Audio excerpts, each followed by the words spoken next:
Mga kababayan ko sa buong bansang Pilipinas, buong sanlibutan, magandang araw, magandang maga, magandang hapon, magandang tanghali, at magandang araw sa inyong lahat. Ang pangungusap ko pong ito ay napakahalaga para sa lahat ng mga kababayan nating Pilipino na makikinig at manonood sa akin, although hindi nakikita ang mukha ko. Ito po si Pastor Apollo Kibuloy, ang appointed Son of God ng Kingdom of Jesus Christ, the name above every name. Sana po press conference ang tatawagin ko ngayon. Pero dahil nanganganib ang buhay ko, ay hindi po muna ninyo makikita ang aking pagmumukha. Ang akin lang po munang boses ang inyong maririnig. Mahalaga po ito na sasabihin ko sa inyo. Mga kababayan, mula po noong 2018, ako ay linigalig na at ang aking kongregasyon na walang dahilan ginawan kami ng kaso doon sa bansang Amerika. Sumunod kami sa batas. Kung kami may sinabi lang violations na hindi pa napatotohanan, yan po ay nasa kanilang federal court na. Kumuha kami ng 20 lawyer upang pag-usapan ang lahat ng kanilang akusasyon, which is about 43 counts. Lahat po yan ay mayroong 20 lawyers na nakatutok at meron na po kaming depensa. Naghihintay po ang aking mga lawyer sa Amerika at sa Pilipinas na simula ng trial. Mulang 2018, pinospon. Ginawang 2020, pinospon. Ginawang 2022, pinospon. 2021, ganun din. 2023, sana ay po-postpone. Pinospon pa rin. Ngayon, hindi na po papayag ang judge. November 5, 2024, talaga pong itutuloy na.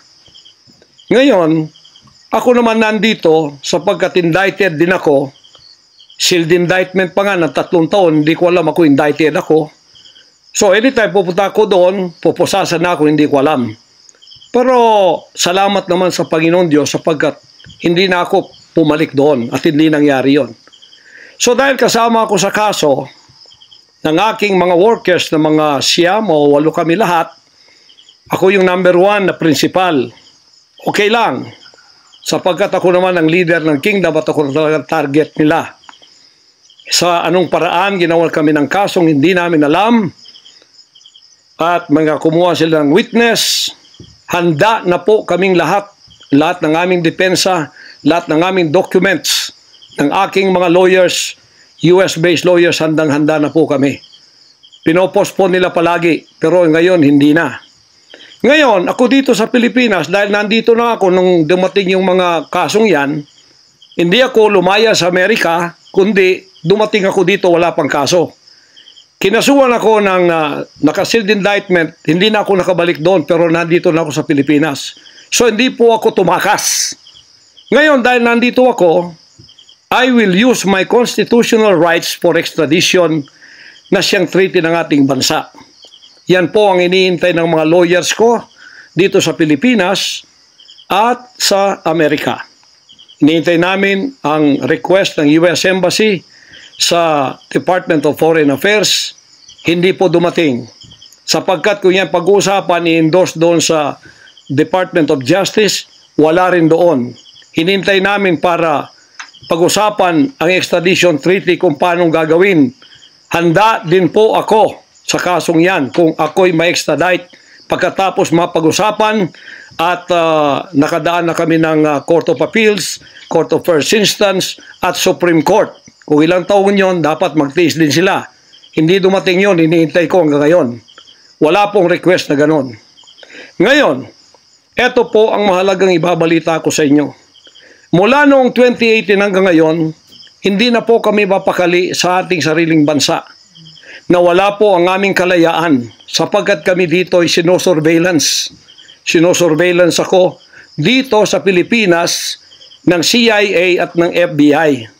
Sarili kong bansa, ako po ay nagtatago sapagkat liligwakin ako ng ganun-ganun na lang. Walang extradition, process na gagawin. Dumating po sa aming kaalaman sa mga sandaling ito from reliable sources. Correct me if I am wrong, but these are reliable sources na dumating sa akin na ayaw na raw po nila ng extradition treaty. Ang kanila daw pong gagawin ng CIA, ng FBI, ng US Embassy at State Department, kasabwat ng ating gobyerno, ng Pangulong Marcos at ng First Lady at kung sino pa man ang nasa gobyerno, ako ay rendition ng kanilang gagawin. Ang rendition, ang ibig sabihin po, anumang oras pwede lang pasukin ang aking compound at ako ay kidnapin. It's not only rendition but also elimination. If it is possible, pwede nila akong i-assassinate. So, nandun po sa dalawang yun. Kidnapping or assassination. Killing talaga, murder. Yun po ang dumating na balita sa akin ngayon from reliable sources. Kaya, mulang 2018, alam na po namin na may gagawin sila. Hindi lang namin alam kung paano sapagkat ang iniintay namin ay extradition sapagkat yun ang treaty natin. Ngayon, ito pong gagawin nila dahil hindi na sila dadaan doon ay illegal. Kidnapping or elimination or assassination. Di po ba sa atang sariling bansa ang aking constitutional rights nawala na? Sapagkat ako po ay binigay na sa kamay ng mga banyagang ito ng ating sariling gobyerno ni Pangulong Marcos at ni First Lady Araneta Marcos. Huwag kayong magkaila kung totoo itong sinasabi ko. Angkinin nyo. Kung hindi, i-correct ninyo ako. Sapagkat ang buhay ko ngayon ay nanganganib. Kahit mukha ko, hindi ko pwedeng ipakita sa inyo. Sapagkat ako ay binigay na ninyo sa kamay ng mga Amerikano. At gagawin nilang gusto lang gawin sa akin, sa aking sariling bansa. Ang aking 11 compounds, araw-gabi, sinosurveillan ng drone. Hindi po kami makatulog, hindi kami mapakali. Baka yung ginawa nila sa amin noong 2020 doon sa Amerika na bigla kaming pinasok, pinaggigibang pintuan, pinaggigibang lahat ng aming pamamahay sa loob, linigwak lahat, ay gagawin nila dito sa aming bansang Pilipinas sa aking mga compound. Saan man po ako naroroon, nandoon sila nakasurveillance sa akin at naghihintay na lang ng tamang pagkakataon upang ako ay kidnapin o kaya patayin o kaya i-assassinate na ganun-ganun na lang para mawala ako dito sa mundong ito. Na kanilang bakit ako naging hadlang, hindi ko alam. Hindi lang po yun mga kababayan, kundi ang aking leaders lahat kasama na sa elimination. Ito pong aking Board of Administrators, senior leaders, lahat po sila ay pwede na rin nilang patayin lahat. At pagkatapos hindi namin alam kung anong plano nila sa buong properties namin sa Kingdom Nation. Kahit bakit ganito sila kagalit at bakit ganito ang kanilang treatment sa akin na isang appointed son. Ang ministry ko po ay evangelizing the whole world with the Word of God. Hindi ko naman kasalanan ako'y maging kaibigan ng politikong tulad ni Pangulong Duterte, Vice President Sara. Taga Davao po kaming lahat. Lumaki kami lahat dito. Alam ko po ang aking mga kaibigan, sila. Lumaki kami, mayor namin yan, prosecutor pa, naging congressman, naging president. Yan po ang aking pakikipag-ugnayan for nation building. Wala akong ibang interest sa bansang ito, kundi ang pagunlad. Ngayon, ako po ay inuusig. Ako po ay ginigipit. At ako po ay sinasaktan sa lahat ng paraan ng mga false accusation, false allegations na ayaw naman nilang pumunta sa korte. At pagkatapos, ayaw din nilang harapin, ipaharap itong mga false accusers na pinaggagawa nila to destroy my reputation para idamay sila Duterte family doon sa kapupuntahan ng mga investigasyong walang kakwenta-kwenta. Hinamon ko na kayo, punta kayo sa korte Ayaw ninyo, ikaw, Risa Hontiveros, ikaw, kayong tatlo dyan na nasa kongresong puro leftist. Hinahamon ko kayo, sabi ko, pumunta kayo sa korte sapagkat ang SMNI, walang kasalanan, ginurgur ninyo sapagkat idinadawit ninyo kami sa politika. Nalis ninyo ang aming malayang pagpapahayag, ang aming press freedom, pati ang liberty ko na, ang aking freedom, ang aking constitutional rights. Wala na po. Palagi kaming nagtatago. Palagi kaming lumilingon sa likod namin sapagkat hinahabol kami. Nakapalibot sa amin ng mga CIA, alam namin yon. FBI nandyan din. Pinag-usapan na ito dyan sa State Department. At ang reliable sources dumating sa akin. Ang ulo ko po ngayon, may patong na $2 million or 100 million pesos ang ipinatong sa ulo ko. Baka yan ay madagdagan pa kung may maunang makapatay sa akin. Ano ang nangyayari sa bansa natin? Ngayon, mga kababayan, ay meron pa pong gagawin daw sila sapagkat meron na daw silang search warrant. Pagkatapos daw, isi-search ang aming lahat ng compound at hindi daw kami papayagan na merong witness na sasama. At ang balita namin, kung ito'y totoo, sa reliable source ay nagsasabi na paplantingan daw kami ng bomba, guns, and drugs sa aming mga compound. Yan po ay aming babantayan. Sinabi ko na po muna sa inyo dito sa live na to para kung mangyari man ang mangyayari sapagkat wala po kaming ganon ay sila po may kagagawan nun. Ganito ka-evil ang kanila pong mga pag-iisip sa ngayon, masyadong desperado. Aywan ko kung bakit. Kung kayo nasa katotohanan, nasa kapangyarihan, bakit kayo natatakot? At huwag ninyo pasamahin ang aming mga abogado para sumama sa inyo sa pagsisearch. Kaduda-duda na yon. Hindi po pwede yun. Maano tayo? Bansang Hapon ng panahon ng giyera? Ano to? Panahon ni Hitler? Na wala kaming pwedeng lawyer na sumama sa inyo? Kayo-kayo lang? Pagkatapos, pwede nyo kaming barilin pagka kami nakikipag-usap na kailangang may witness para kamerahan namin ang ginagawa ninyo na wala kayong lusot kung meron kayong gagawin na kabulastugan. At pagkatapos, ipapatong ninyo sa amin. Pagka ito'y totoo, we will resist you.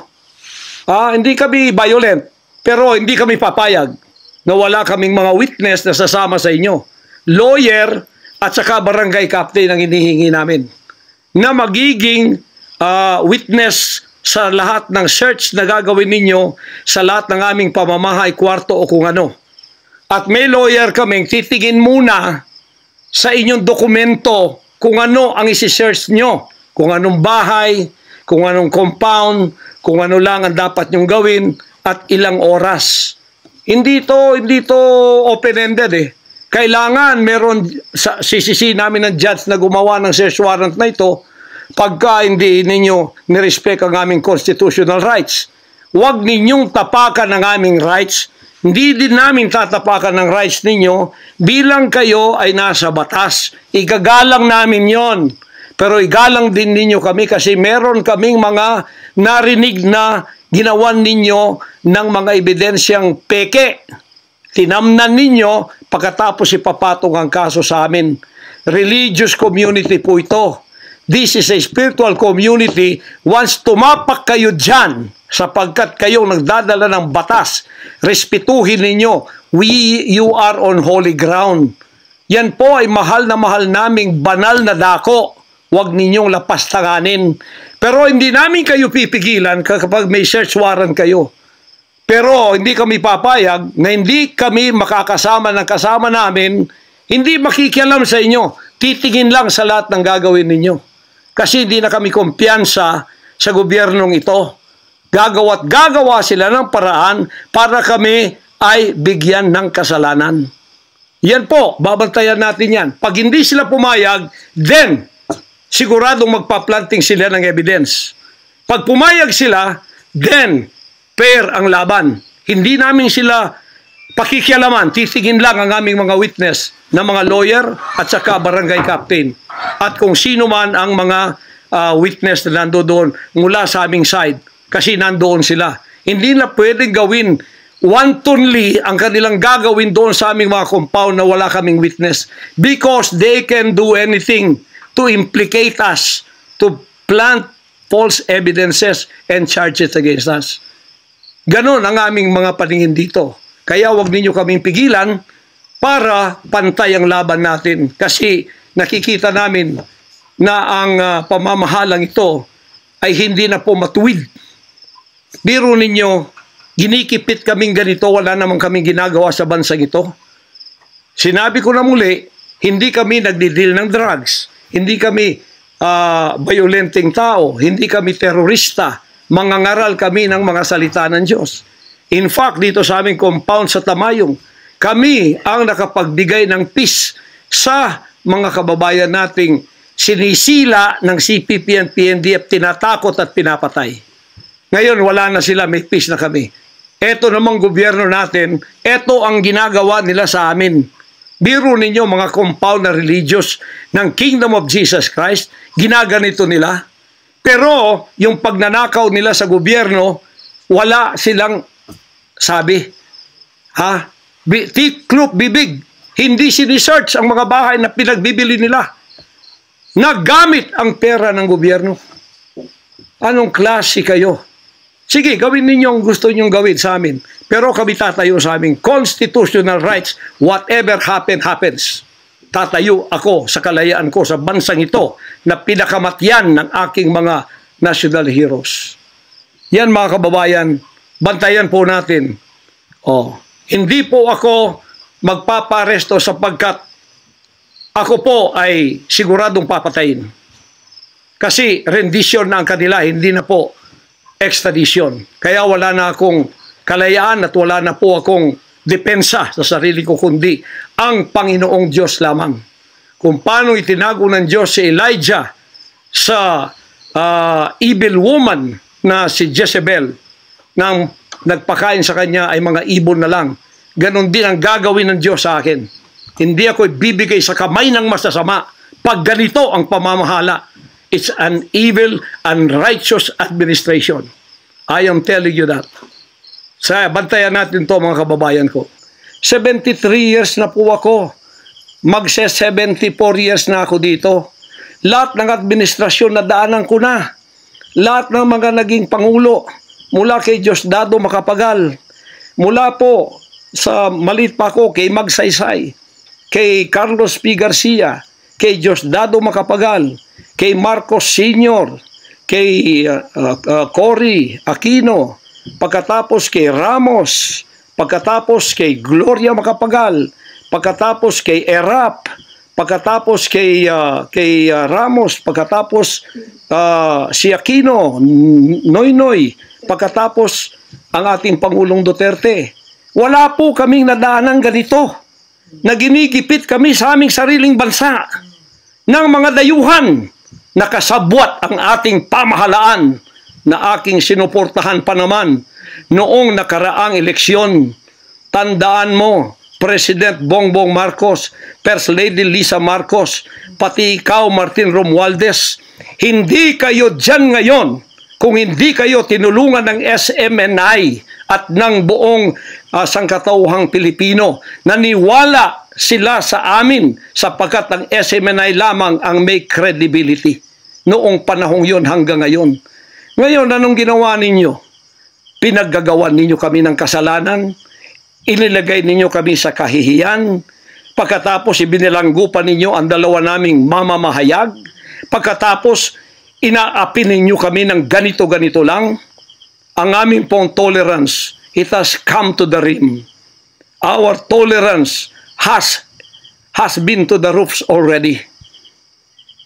Alam ninyo, hindi na po biro itong nangyayari sa bansang ito. Kung pababayaan po natin ang ganitong mangyayari ng mga dayuhang tulad ng Amerikano, CIA, FBI, State Department, US Embassy, gigipitin tayo with the connivance of our own President and First Lady and other members of the Congress.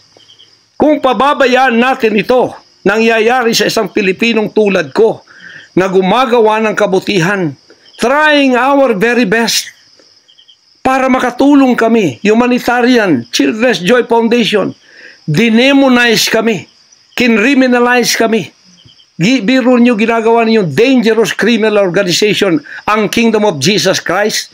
Buong sanlibutan, ang akin pong 38 years na munga ng mga 6 hanggang 7 milyong kaluluwa na niwala sa katwiran at nagbago ang buhay.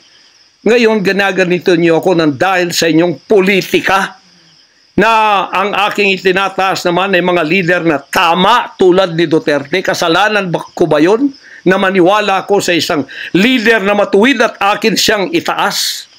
Pagkatapos ganito kayo kadesperado para ako'y patayin at ang lahat ng aking mga senior leaders papatayin din, hanggang yung mga leaders na pwede pang pagkatiwalaan papatayin ninyo. And then you take over all of our properties and compound. Pagkatapos, lilinlangin ninyo ang mga tao. Pagkatapos, magtatayo kayo ng sariling korporasyon.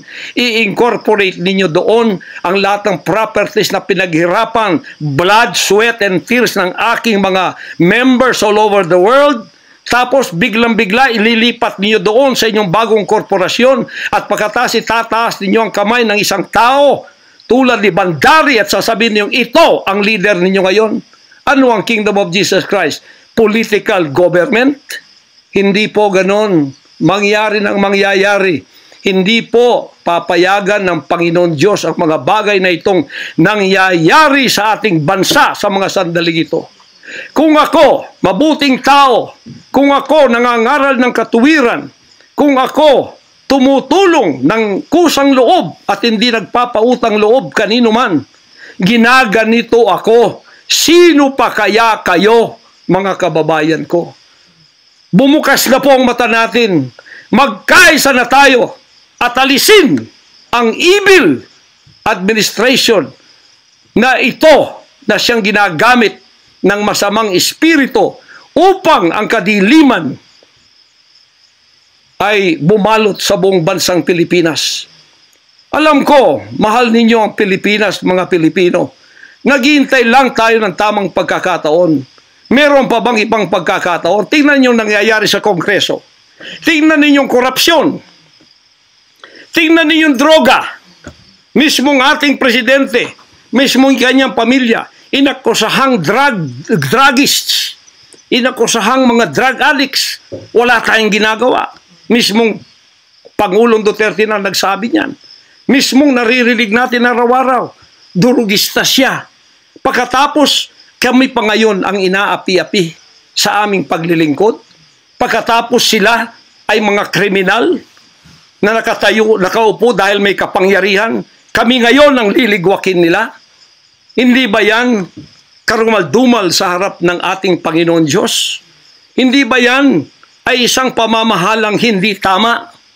Si Nebukadnezar, pinakain ng damot, ginawa siyang hayop. Ang kanyang anak si Belshazzar, nakakita ng handwriting on the wall. Pagkatapos, inalis ang kaharian sa kanya at ibinigay kung sino ang magiging matuwid na haharap sa Panginoon Diyos. Anong tingin ninyo sa akin bilang pastor?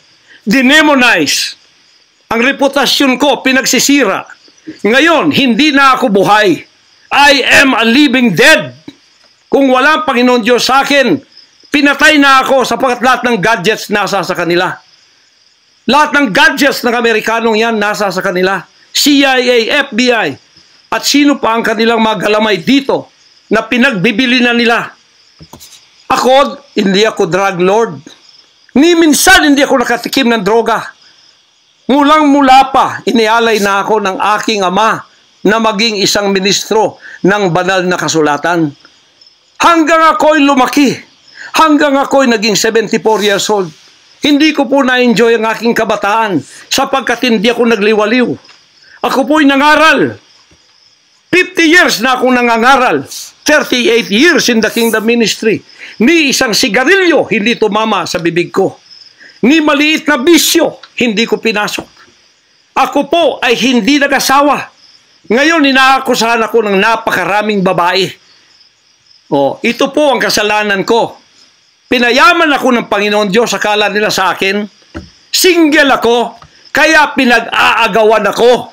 Pagkatapos na ako ay maghihindi, mapapahiya, ibabaligtad nila sa akin. Yan ang tinatawag kong Potiphar's wife syndrome. Hindi po ako nagsasalita ng ganito kasi mapahiya ang mga babaeng yan. Nag-aagawan sila. Mahirap man sabihin. Pinag-aagawan nila ako. Dahil nananawagan sa mga magulang, mayaman na tayo pag nangyari ito. Sabi ko, hindi mangyayari yan kasi dedicated ako eh. Napahiya, ngayon binayaran at ngayon binabaligtad ang lahat ng istorya. Mahirap pong sabihin ko ito kasi masisira ka lang pagkababae. Napilitan lamang ako sapagkat ang buhay ko po ay nanganganib. Anytime pwede na akong kidnapin kung nakita ang aking lair, ang aking hideout. Anytime pwede na akong ligwakin.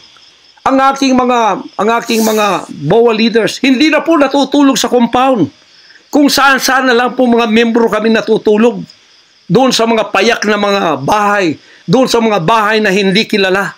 Sapagkat lahat po kami nakalista na. Napapatayin, gugurgurin. Wala po silang takot kasi nasa kanila daw ang kapangyarihan. Mahal kong kababayan, nagtatago ako sa kakisariling bansa. Sariling mga compound namin na pinaghirapan. Hanggang kami na ako saan nagpapalimos. Pero yung amin pong sinusulisit, tingnan ninyo ang humanitarian na ginagawa namin. Ni 5 wala kaming ninanakaw. Yung mga volunteers ko, walang sweldo. Araw at gabi. Sapagat nakikita namin ang mga kabataang Pilipino, pinabayaan ng mga politikong yan. Kami po nagsasacrifice para mapakain sila, mapaaral na wala pong bayad. Pagkatapos, ang kababayan nating nalipusta, kalamidad, walang tumutulong. Kung may tumutulong man, politika at may kabayaran. Nagtitiis po kami sa mga pag-alipusta. Sa paninira, inaangkin namin yung kasi malaki ang ganti namin sa langit. Ngunit pagka nakasalalay na ang ating mga kalayaan, lalo na sa kamay ng mga banyagang ito, na wala naman tayong ginawang masama sa kanila, tumutulong pa ako sa Amerikang yan. Nagdodonate ako doon sa malalayong lugar tulad ng Apalachian na hindi nakapag-aral ang mga bata. Bumili kami ng napakalaking library para sila'y makapag-aral. Mga Amerikano po yan. Kinikilala ba nila yon? Kung nagseselo sila sapagkat ako'y umusbong sa bansang Amerika, problema na po nila yon. Kung ako'y binigyan ng ama ng isang sasakyang panghimpapawid para hindi ako madelay sa aking worldwide na gawain, kasalanan ko ba yun? Kung ako binigyan ng pampalipad na helicopter dito para mapuntahan ko lahat ng aking satellite sa buong Mindanao, Pilipinas, kasalanan ko ba yun? Kasalanan ko ba na ako'y magkaroon paralan para makapag-aral ang mga bata na walang bayad? Kasalanan ko bang mayroong SMNI para hindi mabayaran? At pagkatapos itong salot na CPP-NPA na marami pinatay ng mga members ko, ministro, at iba pang mga inosenteng Pilipino for 54 years ay magsasalita ng katotohanan na hindi natatakot. Ngayon kami ang tinatakot ninyo, nililigwak ninyo. Anong klase kayo? Kung hindi kayo tatayo ngayon, mga kababayan ko, sapagkat ako'y living dead na, wala nang kwenta itong buhay ko, iaalay ko ito sa bansang Pilipinas. Ako ang mamumuno upang tayo ay magkaroon ng kalayaang muli. Unang-una sa akin, sa aking kababayan, sa Kingdom Nation, sa aking mga leaders na papatayin din, at sa lahat ng Pilipino nagmamahal ng kalayaan. Tatayo ako! At ako ang mamumuno sa bansa ito para sa katwiran at takot sa Diyos, para ibalik ang ating kalayaan at ang ating kaligtasan mula sa kamay ng mga banyaga na pinakamatyan ni Rizal, nila Bonifacio. Ngayon ang panahon ng pagtayo. Ayaw ko pong gawin ito. Hindi ako politiko. Ang misyon ko ay isang pastor, isang alagad ng Diyos. Appointed son, magligtas ng kaluluwa. Ngunit hindi nyo kinilala yon. At ngayon, sinisikil ninyo ang aming kalayaan na ma-enjoy namin ang labor namin for 38 years. Blood, sweat, and tears. Ang gabi, ginagawa naming araw. Hindi kami nagmolestiyan ng ibang tao. Lumago ang bansang Korean. Ngayon, you are envying and jealousy. Gusto niyo kaming i-put down. Mapipilitan akong pupunta at mamumuno sa bansang ito para sa katuwiran. Sasabihin ko sa inyo, pag ito'y kalooban ng Diyos, gagawin ko. Ngayon din, sapagkat ang buhay ko ay wala ng kwenta. Papatayin din naman nila ako. Ngayon, tatayo na ako para sa kalayan nating lahat. Mahal kong mga kababayan, ito po ang mahalagang mensahe ko sa inyo sa mga sandaling ito. Hindi ko po uurungan ang sinumang gumagapi sa bansa ko at sa aking kalayaan na ako mismo nagtatago sa aking sariling bansa within 74 years. Hindi po nangyari ito ngayon lang. Pangulong Bongbong Marcos, akala ko matuwid ka na tao. Ikaw, First Lady, akala ko matuwid kang tao. Totoo ba yung ginagawa ninyo riyan na meron kayong mga sex orgies at meron kayong mga drug session na nagliligwak kayo ng drug, sumisingot kayo ng drug habang nagsesex orgies kayo? Totoo ba ito? Totoo bang kayo ay may mga session ng nagarkila kayo ng mga voodoo expert from Africa, pagkatapos mga witchcraft sa India, at ang inyong session Martes, at pagkatapos Biyernes dyan sa Malacanang upang inyong aswagin, i-witchcraft ako, Vice President Sara, at Pangulong Digong, at ang lahat ng tutol sa inyong paglilingkod. Biro ninyo, naging demons na kayo, nag-devil worship na kayo kung totoo man ito. Nag-devil worship na kayo kung totoo man ito. Para lang kayo ay manatili sa kapangyarihan. Para lang kayo ay humawak ng aming pera, hindi ninyo pinaghirapan. Kami po ay nagbibigay ng taxes. Lahat ng aking kingdom materials from China, may taxes lahat yan. Milyon-milyon ang aming binabayad. Ngayon, ginagawa pa ninyo sa amin ito? Matuwid ba kayo? President Bongbong Marcos, Lisa Marcos, makinig kayo. Totoo ba na gumawa kayo ng aksyon kasama ng FBI na ako ay nyo nang ipaligwak at binigay sa kanilang kamay? Kaya't sila'y gumagawa ng ganito with impunity sa aking sariling bansa. Kung ganyan ang ginawa ninyo, I will not honor you. I will not respect you because you did not honor me and you did not respect me. You are no longer worthy to be our trusted leader. Mabuti pa, hanggang maaga pa, Bongbong Marcos, Lisa Marcos, Martin Romualdez, bumaba na kayo sa posisyon. Mag-resign na kayo sapagkat hindi hihinto ang tinig na ito habang naririyan pa kayo. Mga kababayan, tatayo ako sapagkat patay naman lang din ako.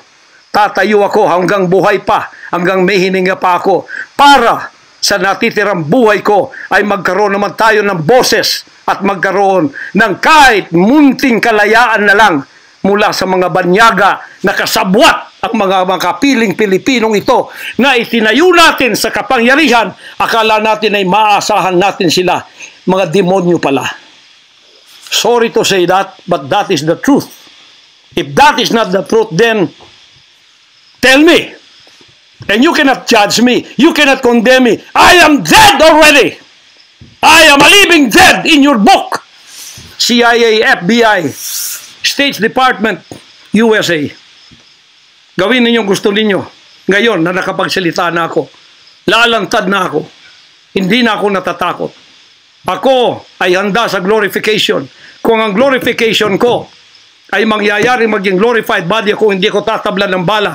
O kaya, tatablan pa ako sapagkat hindi pa nangyari yon. Handa na akong humarap sa mga bala ninyo. Basta't ito ay nasabi ko na. sa social media. Huwag ninyong ligwakin ito para sa bansang Pilipinas ito. Mahal ko po kayong lahat. Pagpalain natin ang ating bansang Pilipinas, pagpalain tayo ng ating buting Diyos, pagpalain at ipigay natin ang lahat ng kapangyarihan sa Kanya. At tandaan ninyo ito, hindi mananaig ang kadiliman sa bansang ito habang may boses na ganito. Sumunod po kayong lahat at tayo ay magkaisa ngayon para itaas ang bandila ng kalayaan ng ating bansang ibinigay ni Rizal ang kanyang dugo. Ibinigay ng ating mga heroes ang kanyang dugo. Ngayon, itong mga slaves na to ay hawak ang liig nila ng mga banyaga at tayo'y ipinagbili na sa kanila. Hindi ako papayag hanggang ako'y may buhay at hilinga. Total, patay naman din ako sa inyong libro. Okay na ako sa buhay ko. Masaya na ako. Meron na akong accomplishment. Handang-handa naman ako pumunta ng langit noon pa. 50 years ago, I was ready to go to heaven because I have been there thousands of times and I saw my mansion there. Nandito lang ako para sa aking bansang Pilipinas, para sa kaligtasan ng mga kaluluwa sa buong sanlibutan. Yun lang ang dahilan kung bakit ako naririto. Pero natatakot mamatay? Hindi po. Sapagkat ako'y nasa Kanya at siya'y nasa akin. Ano man ang mangyayari sa akin tulad ng aking amang si Jesus Christ, ipinako sa krus, ay handa po ako mag-alay ng aking buhay sa isang worthy cause na sinasabi ko dito.